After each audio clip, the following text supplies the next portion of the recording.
Comme tout événement, des journalistes ont été déployés pour couvrir les élections du 22 mars 2020 en Guinée. La tâche n'a pas été facile pour plusieurs d'entre eux, surtout à Sonfonia, dans la commune de Ratoma. Là-bas, un groupe de 7 confrères ont été pris à partie alors qu'ils tentaient de recouper une information relative à l'incendie d'un bureau de vote. Soudain, ils sont tombés sur un affrontement entre les pros et anti-nouvelle constitution. Là où se trouve l'incendie, c'est là où on a trouvé un groupe d'individus composé d'adultes et même de vieux. Ce sont ces gens qui nous ont agressés. Ils sont venus, ils ont parlé en malinké.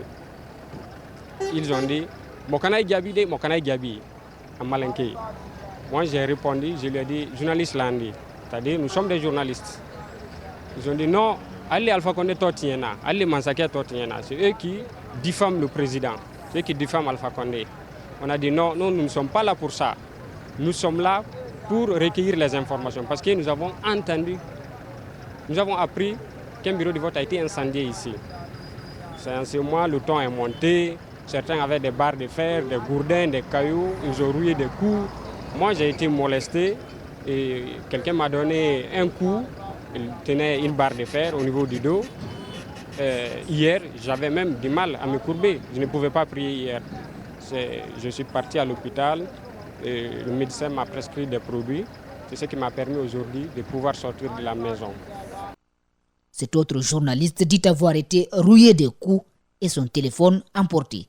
Ils étaient munis d'armes blanches, de couteaux, de barres de fer et d'autres choses qu'on ne voyait pas parce que c'était la panique. C'était le sauve-qui-peut.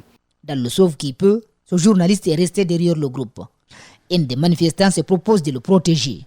Mais il sera déçu par ses collègues qui tenaient coûte que coûte à en découdre avec les journalistes. Et voici ce que leur chef me dit, en bon malinké, reste avec moi, tu es en sécurité. Si tu ne veux pas être blessé gravement, reste avec moi. Je lui ai dit ok, je reste et il m'a dit de lui donner ma carte de presse.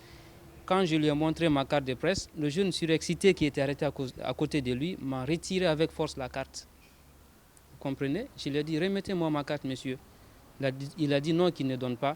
Il a fallu l'intervention du chef que j'ai pu récupérer ma carte de presse. Et quand j'ai récupéré ma carte de presse, le monsieur m'a dit allons-y chez moi, tu vas rester là-bas un peu en attendant que la situation se calme, leur chef. Il m'a collé contre lui pour ne pas que les gens me fassent du mal. Donc, en partance de chez lui, leur chef, le même groupe qui s'était jeté sur mes amis, nous ont suivis, le monsieur et moi. Donc ils ont commencé à nous brutaliser. Le même jeune qui avait la barre, il ne m'avait pas encore oublié. Il m'a suivi et il m'a cogné au niveau de la tête et c'est la plaie qui est là. Sur les motifs de leur agression, ils sont unanimes que ce sont des militants en colère. Heureusement, d'autres jeunes ont voulu nous aider, nous ont encadrés pour ne pas qu'ils nous lynchent là-bas, pour éviter le pire. Et voilà, maintenant, on s'est sauvé. Heureusement, de façon générale, on n'a pas perdu, personne n'a perdu la vie. Pourtant, ses confrères ont tenté d'ouvrir un couloir de dialogue. Face à cette agression, Mohamed Doré se sent doublement mal. Non seulement côté santé, je me sens mal, puisque le jour où j'ai été blessé, je ressentais énormément de douleur au niveau de la tête. Voilà, côté santé, je ne vais pas du tout bien. Aujourd'hui, hier, mon patron m'a appelé, il m'a dit de faire tout possible, de le trouver au bureau aujourd'hui pour qu'on aille à l'hôpital sino-guinéen pour pouvoir faire la radiographie, savoir réellement si la blessure n'a pas atteint le crâne. Donc, nous sommes allés aujourd'hui. Après l'analyse, quand même, je peux dire Dieu merci. Il y a eu un résultat satisfaisant. Donc, mais à part le côté santé, quand je pense aujourd'hui combien de fois les journalistes sont maltraités en Guinée, ça me fait très mal aussi. Parce que nous sommes là, nous ne sommes pas contre quelqu'un. Nous rendons service à notre nation. On était allé, on n'a pas insulté quelqu'un, ni le père de quelqu'un, ni la maman de quelqu'un. On était juste allé faire notre travail et quitter. Et on a présenté nos badges. Et pourquoi ils se sont attaqués à nous? C'est la seule question que moi je me pose. Qu'est-ce qu'on a fait? Et on était là pour remonter les informations. C'est notre travail qu'on faisait. Donc je me sens très mal si les journalistes sont menacés. C'est devenu récurrent que des journalistes se fassent agresser dans l'exercice de leur métier pendant les manifestations en Guinée. Ce comportement doit cesser à tout prix, lance Amadou Ribalde. Nous avons du chemin à faire.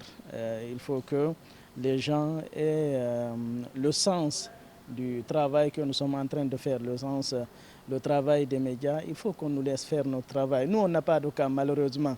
Et malheureusement, nous sommes pris des fois entre le marteau et l'enclume. Partout où on va, on nous regarde d'un mauvais œil. Ça, c'est récurrent. Il y a des journalistes qui sont régulièrement emprisonnés. Il faut que la parole se libère. Il faut que la liberté d'expression soit garantie. Au même moment, à Koya, des journalistes déployés pour relayer les informations concernant les élections. Voici ce à quoi ils ont été confrontés. Ouais, ça va? Ça va. Mon frère, bonsoir, qu'est-ce qu'il y a? Non, c'est l'arrivée seulement des... Qui vous a autorisé de faire ça?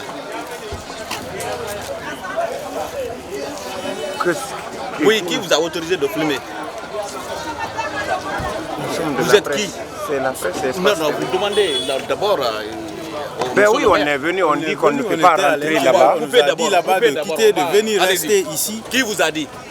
Le maire nous a dit qu'on ne peut pas être là-bas, on est dit d'attendre d'abord de faire.